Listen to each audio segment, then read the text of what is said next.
এই শহরেই থাকতো দুইটি চরিত্র, টবি আর লুনা। টবি ছিল এক কার্টুন পেইন্টার ছেলে। সে প্রতিদিন শহরের দেয়ালে নানা রঙের ছবি আঁকত।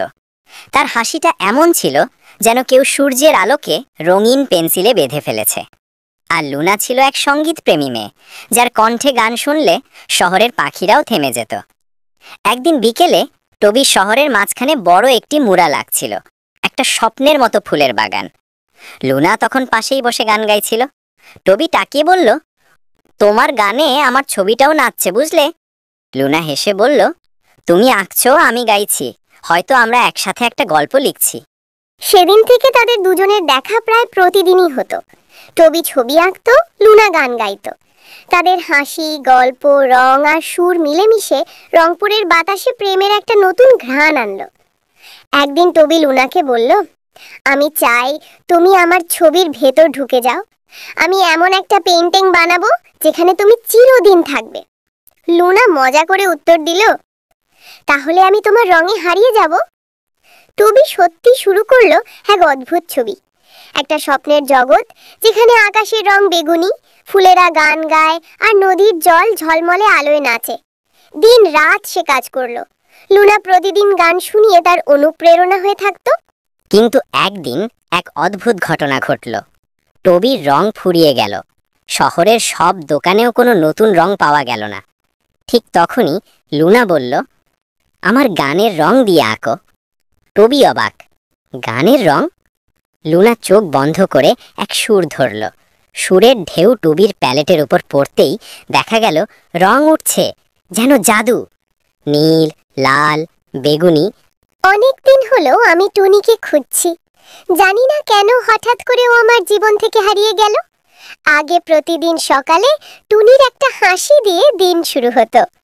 কখনো মেঘলা আকাশের নিচে, কখনো কুয়াশার ভেতর দিয়ে হাঁটতে হাঁটতে ওর কণ্ঠে একটা গান ভেসে আসতো, বন্ধু তুমি আছো তো? সেই প্রশ্নের উত্তর আমি আজও খুঁজে ফিরি। সেদিন বিকেলে গ্রামের পাশের বড় গাছটার তলায় বসেছিলাম, বাতাসে ধুলো। সেদিন থেকেই আমি বুঝেছিলাম টুনি কোথাও আছে, হয়তো দূরে, কিন্তু একদম হারিয়ে যায়নি।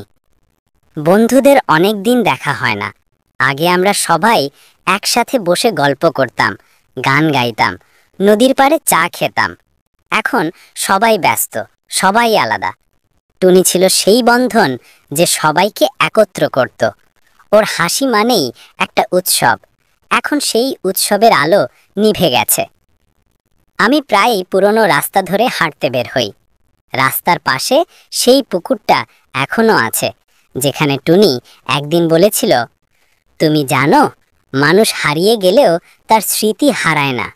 নদী যেমন শুকিয়ে গেলেও তার তলায় পানি থাকে।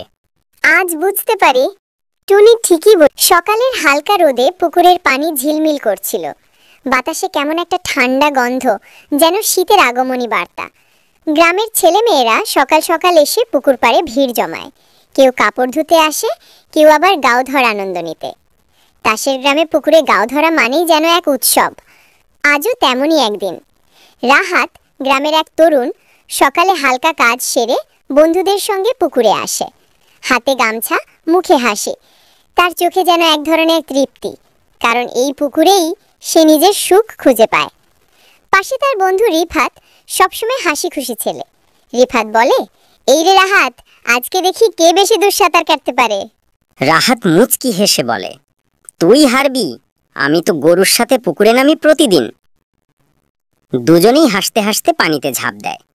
পানি ঠান্ডা, কিন্তু কত আরাম, যেন শরীরের সব ক্লান্তি মুছে যায়। চারপাশে ছলছল শব্দ, পাখির ডাক আর পুকুরের জলে রোদের প্রতিফলন, সব মিলিয়ে এক স্বপ্নময় দৃশ্য। পুকুরের অপর পাড়ে দাঁড়িয়েছিল এক মেয়ে, নাম তৃষা। সে নতুন এসেছে গ্রামে, তার মামার বাড়িতে। শহরের মেয়ে, কিন্তু গ্রামের সৌন্দর্য তার মন কেড়ে নিয়েছে। সামনের ছায়ার ভিতর থেকে এক তরুণী বেরিয়ে এলো, মুখে ধুলো মাখা, কাপড় ছিঁড়ে গেছে জায়গায় জায়গায়, চোখে ভয় আর ক্লান্তি। সে নিঃশ্বাস নিতে নিতে বলল, হ্যাঁ, আর বলো না চাচা, অনেক কষ্ট হয়েছে এখানে আসতে, আমি হারিয়ে গেছি। রহিম অবাক হয়ে বলল, কোথায় থেকে তুমি আসছো? এই জঙ্গলটা কিন্তু অনেক ভয়ানক। এখানে বড় বড় অজগর সাপ আছে। গত সপ্তাহেই একটা গরুকে পুরো গিলে ফেলেছে। তরুণী একটু ভয় পেয়ে চারদিকে তাকালো। চারপাশে শুধু কুয়াশা আর গাছের ছায়া। হঠাৎই একটা অদ্ভুত শব্দ, যেন কোনো বিশাল কিছু নড়ে উঠছে। রহিম ফিসফিস করে বলল, চুপ, মনে হয় ওটাই অজগরটা। দুজনেই একসাথে বড় একটা গাছের আড়ালে লুকিয়ে পড়ল। দূর থেকে দেখা গেল গাছের ডাল নড়ছে, তারপর মাটির ওপর দিয়ে একটা বিশাল সাপ গলে যাচ্ছে। তার মাথা এত বড় যে মনে হচ্ছিল একটা থালার মতো। তরুণী কাঁপা গলায় বলল, এখান থেকে বেরোনোর পথটা আপনি জানেন? রহিম মাথা নাড়ল, জানি, কিন্তু এখনই যাওয়া যাবে না। অজগরটা চলে গেলে তবেই পার হব। আধা ঘন্টা পর যখন আবার নীরবতা নেমে এলো, তখন তারা ধীরে ধীরে জঙ্গলের ভেতর দিয়ে চলল।